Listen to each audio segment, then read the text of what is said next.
সারদা পাঠশালার তরফ থেকে প্রত্যেক ছাত্রছাত্রীকে জানাই আন্তরিক অভিনন্দন। আমার এই ভিডিওর বিষয় হলো কবি হেমচন্দ্রের জীবন সঙ্গীত কবিতাখানি। যারা বর্ধমান বিশ্ববিদ্যালয়ের বাংলা MA ডিস্টেন্সের প্রথম বর্ষের ছাত্রছাত্রী, তাদেরকে হেমচন্দ্রের বেশ কতগুলি কবিতা পঠন পাঠন করতে হয়। তার মধ্যে থেকে আমি জীবন সঙ্গীত কবিতাখানি আজকে আলোচনা করব। একটি কবিতা যদি সারমর্মকে উপলব্ধি করা যায় এবং সেইটির যথাযথ ব্যাখ্যা পরীক্ষার খাতায় দেওয়া যায়, আর আমি তোমাদেরকে নির্দেশ দেব মিনিমাম একবার, ম্যাক্সিমাম 2 বার পংক্তি তোলবার চেষ্টা করবে উত্তরের মধ্যে। অর্থাৎ যে প্রসঙ্গে কথাটা বলছো, কবি যে পংক্তি ব্যবহার করেছেন কবিতায়, তার 1-2 বার উল্লেখ করবার চেষ্টা করবে। ওটাতে আমাদের প্রশ্নের উত্তরটা আরও বেশি সক্রিয় হয়, প্রশ্নের উত্তরটা অনেক বেশি ভালো দৃশ্যমান হয় এবং পরীক্ষক হতে অনেক বেশি খুশি হন। তো সুতরাং সেইভাবে লেখার চেষ্টা করবে। কিন্তু মূল বিষয়টাকে তোমরা যদি একবার বুঝে নাও, তাহলে পরে বেশি পড়াশোনা করতে হয় না, সেটাকে নিজেরাই লেখা যায়। এবং MA-তে যেহেতু তোমরা পড়ছো, তোমাদের নিজেদের এরকম লেখার অভ্যাস করা অবশ্য উচিত। তো আমার এই কথোপকথনগুলো শুনলে আশা করি সেই সহায়তা তোমরা পাবে। তো এখন বলি কবিতার বিষয়বস্তু। কবিতাটা একটু পাঠ করে শোনাই, তাহলে বিষয়বস্তুটা তোমাদের কাছেও অনেক স্পষ্ট হবে। বলো না কাতর স্বরে, বৃথা জন্ম এ সংসারে, এ জীবন নিশার স্বপন। দারাপুত্র পরিবার তুমি কার, কে তোমার, বলে জীব করোনা ক্রন্দন। মানব জনম সার এমন পাবে না আর, বাহ্য দৃশ্যে ভুলো না রে মন। করযত্ন হবে জয়, জীবাত্মা অনিত্য নয়, অহে জীব করো আকিঞ্চন। অর্থাৎ আমরা যে মানব জীবন পেয়েছি, এই জীবনটা কিন্তু খুব মূল্যবান। খুব অল্প দিনের জন্য এই পৃথিবীতে এসেছি, অনেক কিছু উপভোগ করছি, আর তাছাড়াও আমাদের দৃশ্যে, আমাদের চোখের সামনে যা কিছু দেখতে পাই, কান দিয়ে যা কিছু মনোরম শুনতে পাই, আমরা যে সুন্দর গন্ধকে নাসারন্ধ দিয়ে অনুভব করতে পারি, আমাদের মুখমণ্ডলের দ্বারা যে সুন্দর সুন্দর স্বাদের খাবার খেয়ে আমরা পরিতৃপ্ত হই, এই সুযোগ কিন্তু হয়তো বারে বারে আসে না। তাই একবার মানব জন্ম আমরা যেহেতু পেয়েছি, এই জীবনটাকে আমরা উপলব্ধি করব, জীবনটাকে আমরা সম্পূর্ণরূপে ভোগ করব। তবে কেমন ভোগ? শুধুমাত্র খাবো, পূর্ব আনন্দ করব, জীবনটাকে উচ্ছৃঙ্খলতায় কাটাবো, তা নয়। কবি এখানে বলতে চাইছেন সেই জীবনটাকে ব্যবহার করার কথা। আমরা যদি ঠিক করে সেটাকে সঠিক পথে আগিয়ে নিয়ে চলি, সেটার মাধ্যমে যদি আমরা জীবন উন্নয়ন তথা এই পৃথিবীর উন্নয়ন ঘটাতে সক্ষম হই, তাহলে আমরা হব পরম তৃপ্ত। কারণ তৃপ্তি তখনই মানুষের মধ্যে আসে, আনন্দ তখনই আসে এবং জীবনের আকাঙ্ক্ষাগুলোকে তখনই পূরিত হয় যখন আমরা মঙ্গলিক কাজকর্ম সাধন করি। যে কাজের মধ্যে দিয়ে অপরের মঙ্গল হয়, যে কাজের মধ্যে দিয়ে পৃথিবীর ভালো হয়, সুস্থতা থাকে, সেই কাজগুলোর কথা কবি বলছেন। এবং তিনি বলছেন আমাদের এই জন্মটা কিন্তু একটা নিশির স্বপ্নের মতো, অর্থাৎ রাত্রিকালীন যে স্বপ্ন সংক্ষিপ্ত আমরা দেখি, তারপরেই হঠাৎ করে শেষ হয়ে যায়, তেমনি অর্থাৎ আমরা এই জীবনে যে এসেছি, কার যে কবে পতন হবে, কে যে কতদিন এখানে থাকতে পারবো তা জানি না। তৎসত্ত্বেও যদি কেউ সর্বাধিকও থাকতে পারে, তাহলেও কিন্তু সেটা খুব সংক্ষিপ্ত সময়। অর্থাৎ কর্ম অধ্যায়ের দ্বারা আমরা নতুন কিছু সাধন করতে গেলে বা পৃথিবীর মাঙ্গলিক কর্মে অংশ নিতে গেলে সেই সময়টা কিন্তু যথেষ্ট নয় বা অতি বৃহত্তর আকারের নয়। সুতরাং এই সংক্ষিপ্ত জীবনে সুন্দর সুষ্ঠু কর্ম সাধন করব এবং তার মধ্যে দিয়ে জীবনটাকে আগিয়ে নিয়ে যাব। কবি বলছেন মানব জনম সার এমন পাবে না আর, তাই বাহ্য দৃশ্যে ভুলো না রে মন। আমরা বাহ্য দৃশ্যকে বেশি করে গ্রহণ করি। ফুলটা সুন্দর, কিন্তু ফুলটা যে কাজে লাগে কিনা, বা ফুলটা সৌগন্ধ আছে কিনা, বা ফুলটা আমাদের কাছে মনোরম কিনা, আমরা শুধু যদি রং দেখে, রূপ দেখে বিচার করতে যাই, তাহলে কিন্তু আমাদের অনেক সময় ঠকতে হয়। তাই সুন্দর ফুল, সুন্দর ফল বা এই পৃথিবীতে যা কিছু সুন্দর দৃশ্যে দেখতে পাওয়া যায়, তার সবই কিন্তু গ্রহণযোগ্য নাও হতে পারে। আসলে প্রত্যেকটা জিনিসের গুণের সৌন্দর্যকে যদি আমরা স্থান দিই, গুণের সৌন্দর্যকে যদি গুরুত্ব দিই, তবেই কিন্তু সুন্দরকে বাছবার বা সুন্দরকে অন্বেষণ করবার সঠিক পন্থা অবলম্বন করেছি বলা যেতে পারে। কবি আবার বলছেন, করোনারে সুখের আস, পরনা দুঃখের ফাঁস, জীবনের উদ্দেশ্য তা নয়। তাহলে তোমরা যখন প্রচণ্ড সুখ পাবার চেষ্টা করছো, তখন কিন্তু তার পিছু পিছু একটা করে দুঃখকে তোমরা জড়িয়ে ফেলছো। অর্থাৎ সুখের অতিরিক্ত প্রত্যাশা তোমাদের কাছে দুঃখের এক একটা কারণ হয়ে দাঁড়াবে, এবং দুঃখ তোমাদের কাছে এসে অসহায়ের মতো নিজের হাত পাতবে। সুতরাং অতিরিক্ত সুখ এবং নিজের ক্ষমতা অতিরিক্ত সুখের সাধন এ নিজের জীবনকে কাটানোর কোনো প্রত্যাশা বোধহয় করা উচিত নয়। আবার পরক্ষণে তার মুখ থেকে তার কবিতার পংক্তিতে ব্যক্ত হচ্ছে, সংসারে সংসারী সাজু, কর নিত্য নিত্য কাজ, ভবেরও উন্নতি যাতে হয়। তাহলে আমরা সংসারে সংসারী, অর্থাৎ কথায় আছে না, পাঁকে থেকেও পাঁকাল মাছ। আমরা পাঁকাল মাছ গায়ে পাঁক লাগতে দেব না। সংসারে আমরা থাকবো। মহৎ পুরুষেরাও এমন কথা অনেকবার বলে গেছেন, সংসারে তুমি থাকো, কিন্তু তোমার মধ্যে থাকবে সন্ন্যাসীর ভাব। অর্থাৎ সংসারে থেকেও সন্ন্যাসী হওয়া যায়। কিভাবে না, যদি নিজ মঙ্গল ব্যতীত বহু মানুষের মঙ্গল সাধন আমরা করি, তাহলে সন্ন্যাসীর কর্মই সাধন করা হয়। অথচ আমরা সংসারী, অথচ আমাদের সংসারের পরিগণ্ডিমা রয়েছে, অথচ কিছু মানুষের জন্য, ক্ষুদ্র ক্ষুদ্র অল্প মানুষের জন্য আমাদের দায়বদ্ধতা রয়েছে। তৎসত্ত্বেও আমরা কিন্তু অনেক বৃহত্তরের কথা চিন্তা করে অনেক মাঙ্গলিক কাজ সাধন করি। তো সেটা এখানে কবি বলছেন। আবার কবি বলছেন, করযুদ্ধ বীর্যবান, যার যাবে যাক প্রাণ, মহিমাই জগতে দুর্লভ।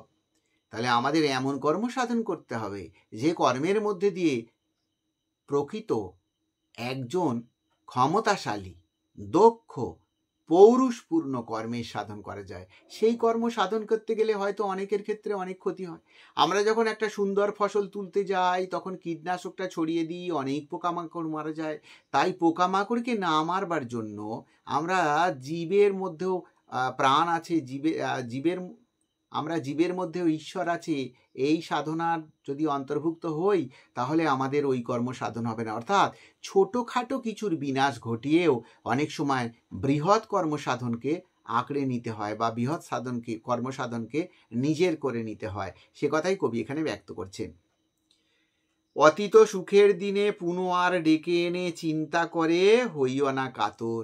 আমাদের অতীত ভালো ছিল, আজকে ভালো নেই, এই ভাবনায় যদি আমরা ভাবিত হই, আর এর মধ্যে দিয়ে যদি আমরা দুঃখ পাই, কষ্ট পাই, অনুতাপে জাগরিত হই, তাহলে পরে আমাদের কোনোদিনও সুখ সাধন করা সম্ভব নয়, আগিয়ে চলা সম্ভব নয়। হঠাৎ অকস্মাৎ একদিন আমাদের জীবন পথ স্তব্ধ হয়ে যাবে, আমরা আর নিজেদের আগিয়ে যাবার রেখাটুকুকে খুঁজে পাব না।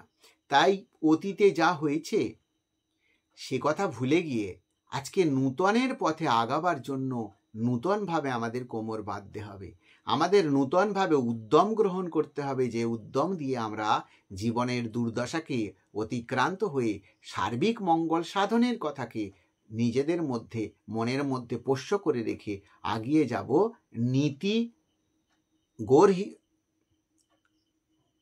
নীতিমান এক সহজ সরল পথে।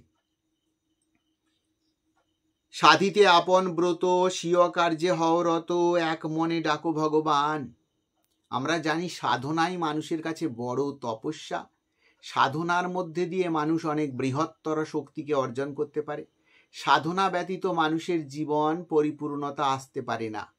সেই জন্য সেই সাধনাকে যদি আমরা চিরকালীনভাবে প্রশ্রয় দিই, চিরকালীনভাবে তার আশ্রয়ে থাকি, তাহলে পরে তার মধ্যে দিয়ে আমরা ফলপ্রসূ হতে পারবো, এবং জীবনের যে ইচ্ছা কামনা বাসনাগুলো সেগুলো আমরা অর্জন করতে পারবো।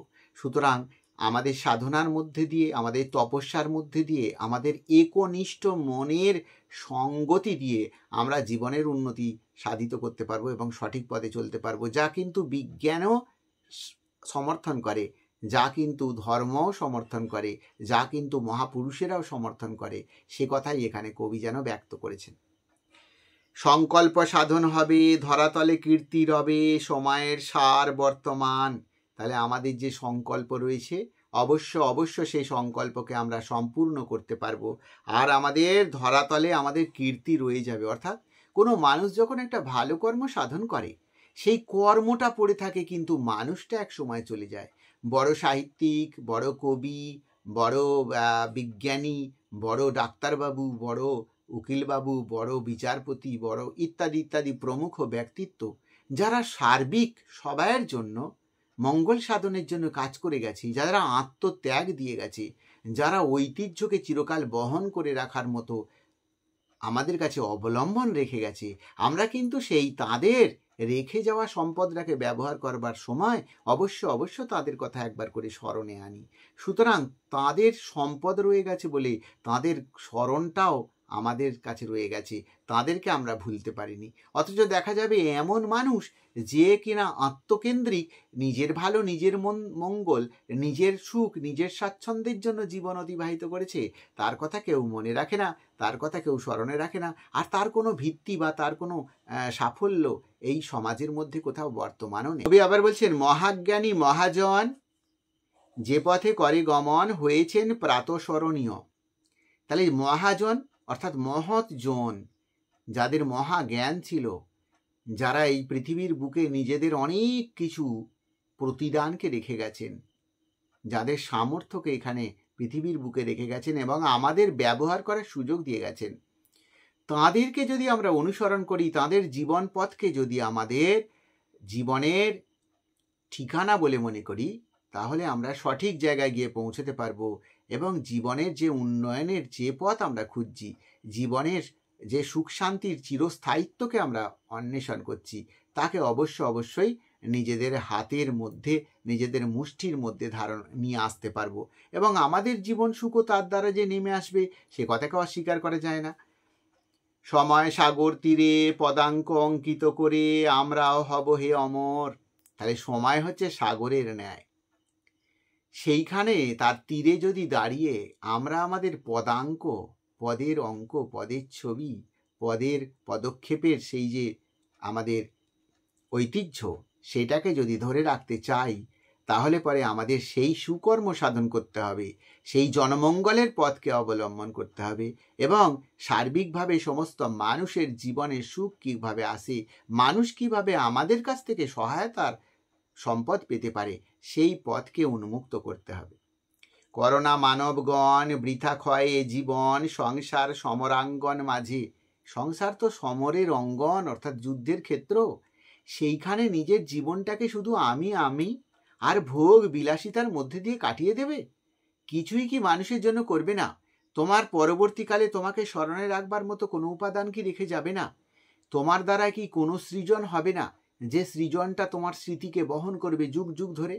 সে কথা কবি এখানে উল্লেখ করছেন। এবং এই ক্ষুদ্র সংসার জীবন, যেখানে সমরাঙ্গন অর্থাৎ যুদ্ধের ক্ষেত্ররূপে অবস্থিত, আমরা প্রত্যেক দিন কত কাজ করি, কত দরকার মেটাই, কত প্রয়োজনে এখানে ওখানে দৌড়ি করি, কত দূর দূরান্তে আমাদের যাতায়াত, সেখানে যেন মনে হয় যুদ্ধ চলছে। তা সেই যুদ্ধের জীবন আবহে শুধুই কি মাত্র নিজের আত্মকে পরিপূর্ণ করবার জন্য সাধন করে যাবে কর্ম? না, সার্বিকভাবে সবাইয়ের জন্য, আবার সেই কথাতেই আসি, অন্যের জন্য তুমি যদি হাত বাড়াতে পারো, তাকে যদি কিছু দিয়ে যেতে পারো, তাহলে সে রাখবে তোমাকে স্মরণে, তুমি থাকবে তাদের মাথায় এবং তুমি তাদের কাছে নমস্য হয়েছিল কাল এই পৃথিবীর বুকে বর্তমান থাকবে। সংকল্প করেছ যাহা, সাধন করহ তাহা, রত হয়ে নিজ নিজ কাজে। তাহলে আমাদের সংকল্প তো অনেক কিছু থাকে, আমাদের উদ্দেশ্য তো অনেক কিছু থাকে, আমাদের ভাবনা পরিকল্পনা অনেক কিছু থাকে, কিন্তু সে কাজে অন্তর্ভুক্ত হওয়ার অবকাশ আর পাই না। সুতরাং করতে করতে আমরা একদিন এখান থেকে বিলীন হয়ে যাই।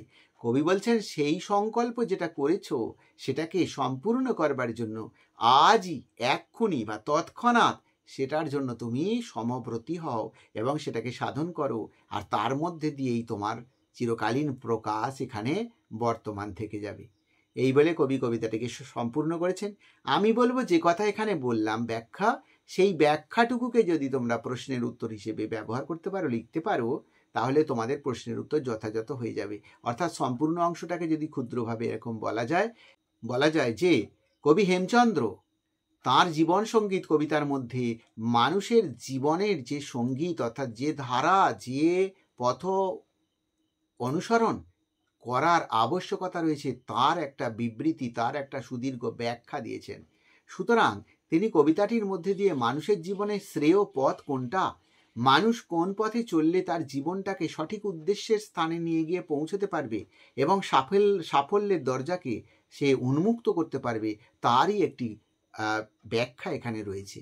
অর্থাৎ মানুষের জীবনের যে ভ্রান্তি, মানুষের জীবনের যে আত্মকেন্দ্রিকতার উদ্দেশ্য, সেখান থেকে সরে এসে মানুষের জীবনের পরমঙ্গল ক্রিয়ার সাধনের তথা নিজের সৃজনী শক্তিকে জাগ্রত করে রেখে গিয়ে তার মধ্যে দিয়ে নিজে চিরকাল ঐতিহ্যবাহী হয়ে এই ধরাধামে টিকে থাকবার যে সত্যের আবশ্যকতা, সেইটাকে কবি পুঙ্খানুপুঙ্খভাবে আমাদের মধ্যে উপলব্ধি করাবার চেষ্টা করেছেন এই কবিতার মধ্যে। সুতরাং কবিতাটির নামকরণ জীবন সঙ্গীত সার্থক হয়েছে। যদি নামকরণ তোমাদের লিখতে বলে তাহলে তোমরা এই কথাটা বলবে, কারণ জীবনেরই সঙ্গীত এই কবিতার মধ্যে কবি ব্যক্ত করেছেন এবং জীবনের আপাদমস্তক এই ক্ষুদ্র কবিতার মধ্যে প্রায় সবই তিনি ইঙ্গিতবাহী করে আমাদের সামনে উপস্থাপন করেছেন। সেদিক থেকে নামকরণটি সার্থক হয়েছে এবং কবিতাটি অত্যন্ত গুরুত্বপূর্ণ একটা ভাবব্যঞ্জনার কবিতা হিসেবে নিজের স্বীকৃতি পেতে সক্ষম হয়েছে। এই বলে আমরা উত্তরটা লেখা শেষ করব। আমি যা ব্যাখ্যাটা বললাম সেই ব্যাখ্যাটাকে যদি তোমরা 2-1 শুনে নিয়ে তোমাদের মতো করে লিখতে পারো, কোনো অসুবিধা হবে না। বর্ধমান ইউনিভার্সিটিতে ডিস্ট্যান্সে যারা বাংলা এমএ পড়ছো তাদের জন্য মাসিক 100 টাকার বিনিময়ে আমি পঠন পাঠন দিয়ে থাকি। অনলাইনে বিভিন্ন পাঠ্য তোমাদের এইভাবে বুঝিয়ে দেব এবং তোমাদের সমস্ত নোটস তোমাদের হাতে তুলে দেবো যথাসময়ে। তোমরা যদি এই বিষয়ে আগ্রহী হও, আমার হোয়াটসঅ্যাপ নাম্বার দেওয়া রয়েছে স্ক্রিনে, তোমরা ওখানে যোগাযোগ করতে পারো। আবারও বলছি, মাসিক মাত্র 100 টাকার বিনিময়ে আমি ছাত্রছাত্রীদের এই সহায়তার হাত বাড়াচ্ছি। তোমাদের প্রয়োজন থাকলে তোমরা যোগাযোগ করতে পারো। এই বলে এই ভিডিও শেষ করলাম।